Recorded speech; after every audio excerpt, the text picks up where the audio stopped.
పాస్టర్ల జబర్దస్త్ సోల్కి వెళ్ళడం ఏంటండి? ఆడెవడో అన్నాడట అక్కడ ఉండి, మీలో ఎవరు కోటీశ్వరు, మనోడు అన్నాడట మనలో నుంచి, మీలో ఎవరు బైబిల్ ఇక్కల్లా అడుగుతున్నా. సిగ్గు. జబర్దస్త్ సోల్కి వెళ్ళడం, జబర్దస్త్ ఫ్లేవర్లు తీసుకురావడం, పనికి మాలిన కామెడీలు చేయడం, వాళ్ళ టైట్లు మన క్రిస్టియన్ ప్రోగ్రామ్స్ పెట్టడం. Sing for Jesus. ఎవరి కోసం పాడాలట? దేవుడి కోసం పాడట. పోనీ పాడారని తయారయ్యారు చాలా మంది సింగర్స్. ఇంత ప్యాటర్న్ ఏంటో తెలుసా? మళ్ళీ సేమ్ అక్కడ ఆ టీ సోల్ ఏ ఉన్నాయి కదండి, ఆ సేమ్ టీవీ సోల్ లాగే మళ్ళీ వీళ్ళకి 3 సైర్లు, 3 జడ్జిలు, ఇలా కూర్చోడు చా నొక్కు అన్నారంట, గా ఎత్తు అన్నారంట. ఇది ఎక్కడో చూసాం. సంఘము లోకంతో కలిస్తే ఏమొస్తాయి చెప్పనా? ముందు 3 పాటలు దేవుని వేయండి అన్నారు. ఏ బాబా? తర్వాత అన్ని మన పాటలు వేయండి అన్నారు. లోకంతో సంఘం వాతలేసుకుంటే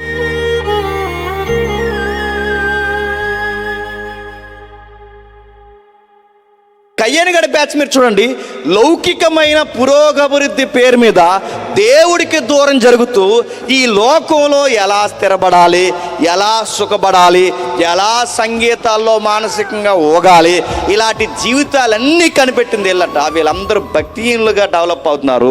చేతి సంతానులందరూ ప్రార్థన చేసుకోవడం, 300 సంవత్సరాలు దేవుని పట్టుకుని బతకడం, కుడి ఎడమలో తిరగకుండా దేవుడి యొక్క భయభక్తులు కలిగి బతకడం, మెతుసల లాంటి భక్తులు పుట్టడం, నావోహు లాంటి భక్తులు పుట్టడం, ఆనోకు లాంటి భక్తులు పుట్టి దేవుడి కోసం ఇంకా రగిలిపోయి జీవించడం.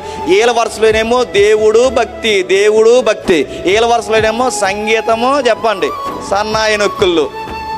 ఏల జీవితంలోనేమో దేవుడు, ఆయనకి సంబంధించిన సత్క్రియలు, ఇక్కడేమో సరసాలు. అంటే 2 బ్యాచ్లు ఫామ్ అయ్యాయి. ఇక్కడేమో ఇటు దేవుని కోసం బతుకుతున్నవారు, దేవుని కోసం బతుకుతున్న వారిని బైబిల్ ఏమని స్టేట్మెంట్ ఇచ్చింది? దేవుని కోసం బతికే వారిని దేవుని కుమారులు అంది. దేవుని కోసం కాకుండా దేహాల కోసం బతికే వాళ్ళని ఏముంది? తారమాతులు. అంటే ఇప్పుడు ఈ నరులు, అంటే ఈ దేవుడు అంటే లెక్కలేని దేశదిమ్మర్లైన ఈ నరులకి, బాగా వినాలి, దేవుని కోసం బతుకుతున్న ఈ జనాంగానికి వీళ్ళ పిల్లలు వాళ్ళ పిల్లలు కలిసి పెళ్ళిళ్ళు చేసుకున్నారు. అదే 6వ అధ్యాయం. వాళ్ళు వీళ్ళ కలిసి అంటే బాగా వినండి, దేవుని పిల్లలు సహవాసం కోరాలి. కానీ ఏమైందంట?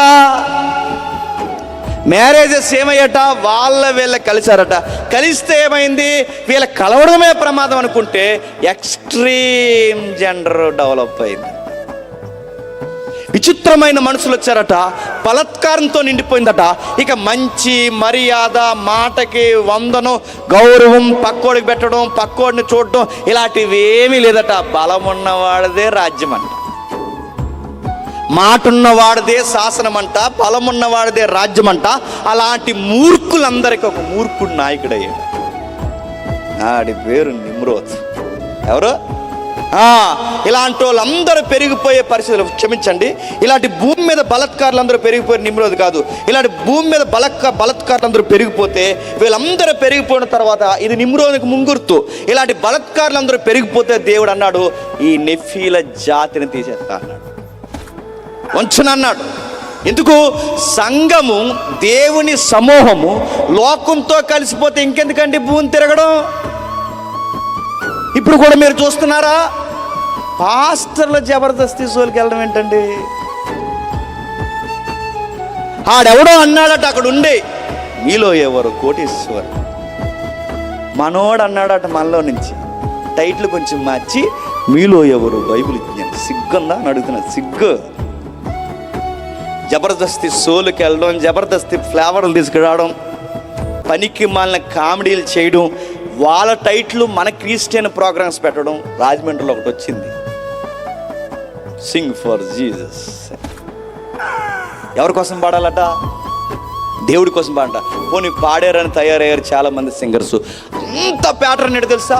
మళ్ళీ సేమ్ అక్కడ ఆ టీ సోల్ ఏ ఉన్నాయి కదండి, ఆ సేమ్ టీవీ సోల్ లాగే మళ్ళీ వీళ్ళకి 3 సైర్లు, 3 జడ్జిలు, ఇలా కూర్చోడం సా నొక్కు అన్నారంట, గా ఎత్తు అన్నారంట. ఇది ఎక్కడో చూసాం. చెప్పండి, ఇవి ఎక్కడో చూసాం అని అడుగుతాను. సంఘము లోకంతో కలిస్తే ఏమొస్తాయి చెప్పనా? ప్రళయాలు వస్తాయి. లోకంతో సంఘం వాతలేసుకుంటే మళ్ళీ చెప్తున్నాను, మేఘాల మీద ఎగేసుకుని వస్తాడు ఈ బైబిల్ దేవుడు. మళ్ళీ చెప్తున్నాను, ఇవి దేనికి సంకేతాలు? ఇలా కలిసిపోయినందుకే జలప్రలయం వచ్చింది. ఇలా కలిసిపోయినందుకే సెపరేట్ అయిపోమన్నాడు. ఇలా కలిసిపోయినందుకే కలవనోడు ఎవడున్నాడు పక్క రమ్మన్నాడు. అలా కలవకుండా నిలబడిన వ్యక్తి ఒకరే, చెప్పండి, నోవహు నిలబడ్డాడు. ఎప్పుడు ఆయన గుర్తుపెట్టుకోండి, ఆయన కోరుకున్న ఆ పరిశుద్ధత. అన్యులతో స్నేహం చేయండి, అన్యులతో వాళ్ళ యొక్క వివాహ కార్యక్రమాలకు వెళ్ళండి, కానీ నీ విశ్వాసాన్ని నమ్మేసే పనులు చేసావో చెప్పండి, తాట తీస్తాడు దేవుడు. ఏమనుకుంటున్నావు? నీ విశ్వాసాన్ని బట్టి అందులో కలిపేసే ప్రయత్నాలు చేసావో ఊరుకుంటాడు అనుకుంటున్నావా? ఎంత సిగ్గులేని భయం లేని వాళ్ళు తయారయ్యారంటే, పాస్టర్ గారితో ప్రార్థన చేయించేస్తారట, వేపనయంతో ముహూర్తం పెట్టి. మీ సంగతి దేశనాక రాబోతున్నాడు, రెడీగా ఉండండి. పాస్టర్ గారితో ప్రార్థన చేసి వేపనయ్యతో ముహూర్తం పెట్టించి ఇక్కడికి వచ్చి చర్చిలో ప్రార్థన చేసి బయటికి పోయి సినిమా పాటలకి మీరు డ్యాన్సులు వేస్తే మీ ఫంక్షన్ పచ్చగా ఉంటుంది అనుకుంటున్నారా? ముందు 3 పాటలు దేవుని వేయండి అన్నారంట. యా బాబా, తర్వాత అన్ని మన పాటలు వేయండి అన్నారంట. ముందు 3 పాటలు చుక్కపాటేస్తారట, తర్వాత పెక్క పుట్టిందా పెక్క ఏదో పాటేస్తారట. నేను అడుగుతున్నాను, ఇవే ఇలా కలిసిపోతేనే, ఇలా జాడ్యం పడితేనే, ఇలా సంఘానికి పట్టినప్పుడే హెచ్చరికలు. ఇదిగో ఇలాంటి వేదికల మీద నుంచి మాలాంటి కుర్రవులతోనో దైవ ఆవేశం కలిగిన దైవజనులతోనో ఎవరో ఒకరితో దేవుడు పలికిస్తాడు. కొన్ని రోజులకి చెప్పడం మానేస్తాడు. ఈ విశ్వాన్ని వస్త్రంలా చుట్టేయడానికి మేఘాల మీద బయలుదేరిపోతాడు. జలప్రలయం అలాగే జరిగింది. మేఘాలు కేంద్రీకృతమయ్యాయి. ఇక వాయుగుండం, అల్పగుండం, ఆగుండం కదా, అన్ని గుండాలు కలిపి వచ్చాయి.